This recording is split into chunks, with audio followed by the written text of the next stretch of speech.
Սա դաշնակցության պայծառ երազանքն է, մահ կամ ազատություն։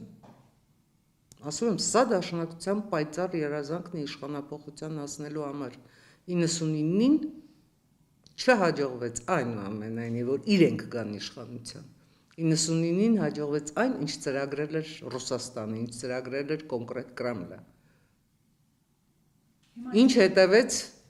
99-ի հոկտեմբերի 27-ին։ Հայաստանի Հանրապետության ինքնիշխանության լիակատար ոչնչացում։ Հիմա մեզ վախեցնում են։ Սա հիբրիդային պատերազմի մի մաս է։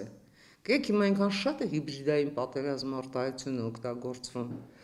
Ոմանք գուցե այդ արտահայտությունն արդեն լուրջ չեն ընդունում, բայց հիբրիդային պատերազմը այն փափուկ ուժն է համարվում, որով դու հասնում ես նույն այն միջոցներին, նույն այն նպատակին, որով հասնելու իր պատերազմով,